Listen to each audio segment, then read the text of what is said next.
Assalamualaikum warahmatullahi taala wabarakatuh. Saya Cikgu Hajah Syamsiah binti Samsudin, mewakili daerah Selamat akan membentangkan inovasi saya yang bertajuk Cip Jelongso membantu meningkatkan kefahaman murid tentang arus dan beza keupayaan.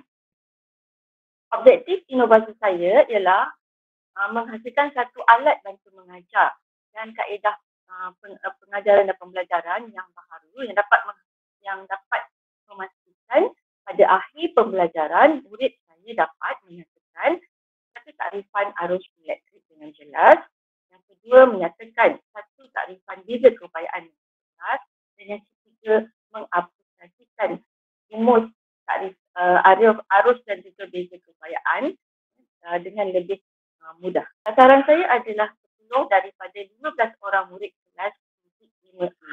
Saya mula mengajar sains pada tahun 1995 dan fizik pada tahun 1997.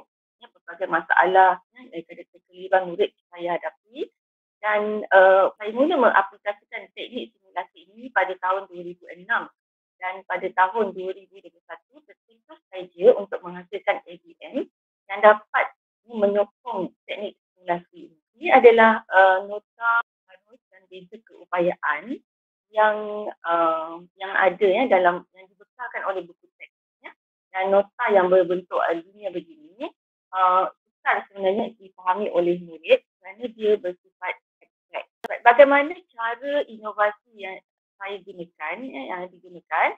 Okey, saya melalui 3 langkah. Okey, langkah yang pertama adalah takrifan arus, langkah yang kedua adalah takrifan beza keupayaan, dan langkah yang ketiga adalah aplikasi rumus. Seterusnya saya uji murid dengan membuat latihan PDD, dan seterusnya penilaian. Ini adalah sinar yang saya gunakan yang boleh dilaras. Okay. Dan ini adalah manik plastik yang mewakili cas. Sinar ini mewakili konduktor dan manik ini mewakili cas yang mengalir. Untuk langkah pertama ini, 2 situasi saya buatlah untuk murid saya. Okay. Situasi yang pertama, okay, saya ambil silinder ini, okay, dan kemudian saya condongkan. Dan hujung A ini lebih tinggi daripada hujung B. Kemudian saya ambil sebiji manik dan saya letakkan di hujung A dan biarkan dia bergerak. Jadi pemerhatiannya, manik akan bergerak jatuh menuruni silinder sehinggalah ke hujung B. Dan masa dia jatuh dicatatkan. Baik, kemudian untuk situasi yang kedua, langkah yang sama saya ulangi di mana saya menggunakan bilangan manik yang lebih banyak. Saya gunakan bilangan manik yang lebih banyak. Okay. Baik, di situ saya akan utarakan soalan kepada murid saya. Okay. Baik. Situasi manakah manik mengalir paling banyak? Jadi biasanya murid akan menjawab yang 5 biji lah. Saya lagi kenapa 5 biji? Jadi murid akan jawab sebab bilangan yang paling banyak. Jadi di situ saya membawa murid untuk berfikir, untuk membuat analisis. Okay. Dalam situasi kedua, lebih banyak manik plastik mengalir. Ini bermakna kadar pengaliran adalah lebih tinggi. Jadi bila lebih banyak manik mengalir, kadar pengaliran adalah lebih tinggi. Kerana masa dia jatuh adalah sama, sebab kecenderungannya sama, panjangnya sama, jadi masanya sama. Jadi dia bergantung kepada bilangan manik. Jadi kadar pengaliran bergantung kepada bilangan manik. Jadi bila kita kaitkan manik tadi dengan situasi yang sebenar, secara simulasinya, jika manik tadi mewakili cas, jadi arus juga bergantung kepada jumlah cas yang mengalir. Jadi ini bermakna arus adalah kadar pengaliran cas juga, kadar pengaliran.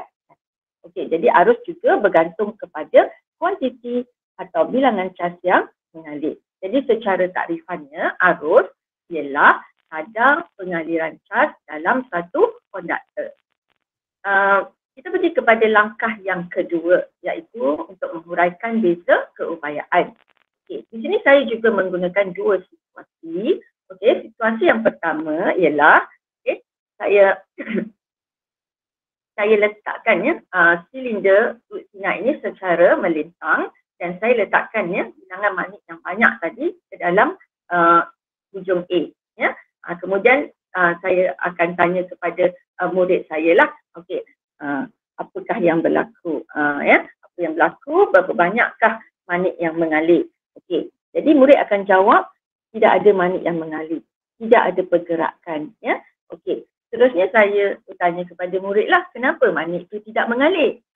Jadi murid akan menjawab, okay, sebab sama je. Okay? Dan di sini kita sebagai guru kita bantulah, ya, kerana sampai murid jawabnya kerana tiada tenaga.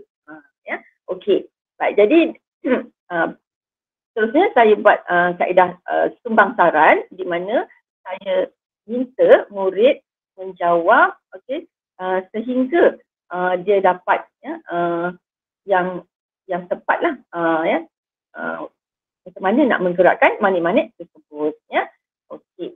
Baik, jadi untuk langkah yang kedua, okey, saya condongkan, ya, okey, kemudian barulah ada pergerakan manik berlaku. Jadi di situ murid akan dapat lihatlah, ya, jadi kenapa manik-manik tadi boleh bergerak, sebab adanya tenaga keupayaan graviti. Jadi adanya perbezaan ketinggian di antara dua hujung, okey, menyebabkan, ya, wujudnya tenaga keupayaan graviti. Ya. Okey, jadi simulasi ini saya kaitkan dengan takrifan beza keupayaan, di mana beza keupayaan adalah kerja yang dilakukan, kerja atau tenaga untuk menggerakkan satu kolom cas di antara dua titik di dalam satu konduktor. Okey, seterusnya saya pergi kepada langkah yang ketiga, di mana langkah ketiga merupakan pengaplikasian rumus arus dan rumus beza keupayaan. Sebenarnya semasa penghayatan takrifan arus dan takrifan beza keupayaan tadi, murid telah diajar bagaimana nak menerbitkan rumus-rumus tadi. Justru ini memudahkan mereka mengembangkan kemahiran pengiraan lah, ya, okey, dalam aplikasi rumus dan juga arusnya menggunakan kaedah gantian.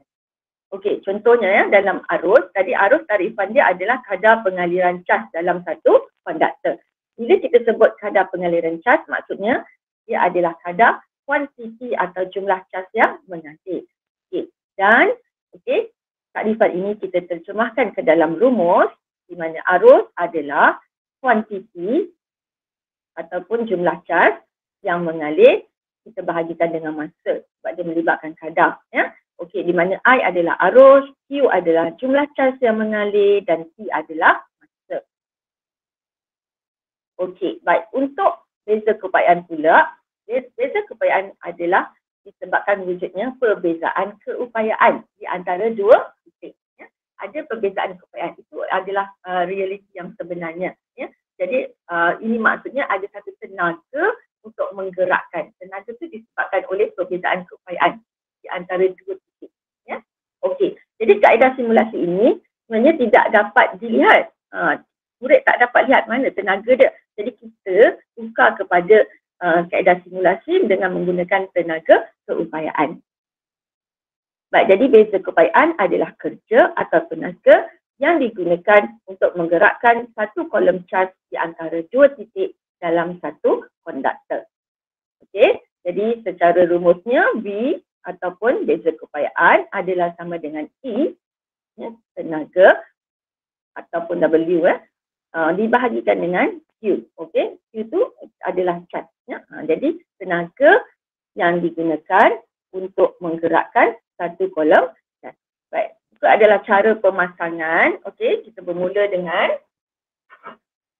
okey, ini adalah besi pengadang yang saya pasangkan dengan hook and loop fastener tape. Okey, dan kemudian ini adalah robotnya yang saya telah potong dan tebuk lubang dan saya boleh lekatkannya pada besi pengadang buku ni, ya, yang bertindak sebagai stand. Ya. Okey. Kemudian kita pasang, kita boleh laraskan mengikut ketinggian yang kita nak, ya, dan kemudian kita masukkannya silinder ke dalam lubang, okey, mengikut ketinggian ataupun samalah. Ini berbeza condong ya, yang ini sama. Okey, secara kesimpulannya inilah tarifan arus dan beza keupayaan. Okey, ini adalah demonstrasi PDPR yang saya buat bersama murid saya semasa saya jalankan inovasi. Okey, kerana pada waktu itu adalah waktu PKP, jadi saya terpaksa mengajar secara PDPR lah. Okey, demonstrasi di rumah. Okey, dan ini adalah sesi demonstrasi waktu kelas bersemuka. Okey, baik. Ini adalah sesi Google Meet bersama murid-murid saya. Ini adalah sesi hands-on, murid buat sendiri. Okey, dan sejauh mana keberkesanan inovasi ini saya lalui dengan ujian lah. Okey, so saya bermula ujian daripada tinjauan awal. Okey, saya uji pengetahuan sedia ada murid. Jadi saya minta mereka takrifan arus dan beza keupayaan dari pengetahuan sedia ada, dan saya minta mereka hantar jawapan mereka dalam bentuk telegram. Okey, seterusnya saya mengajar mereka kaedah biasa menggunakan PowerPoint, subtopik arus dan juga beza keupayaan. Dan kemudian saya berikan dia ujian pra.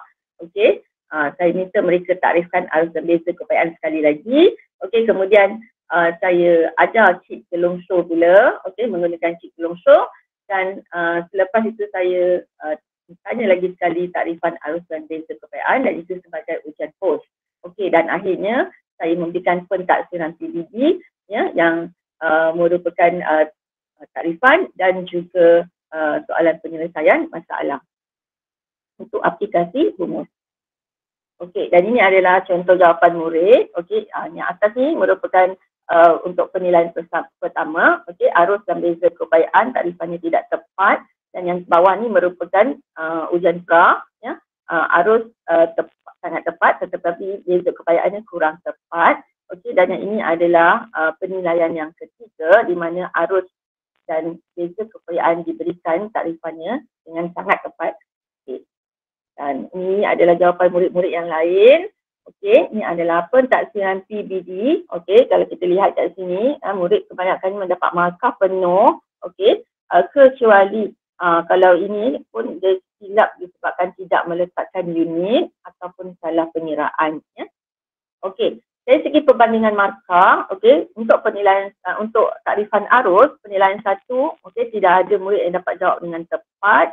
Okey, ujian pra 50% dan ujian post meningkat kepada 100% betul.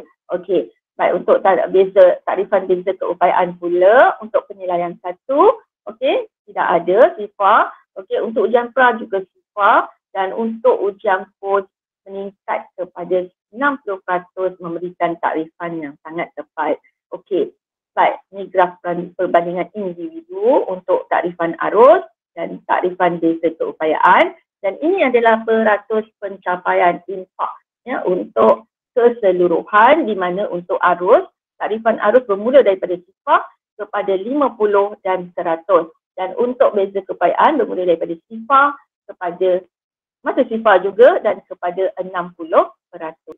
Baik, untuk laporan inovasi, okey, saya memerlukannya bermula daripada refleksi, daripada pengalaman, kemudian melihat tinjauan, punca masalah murid.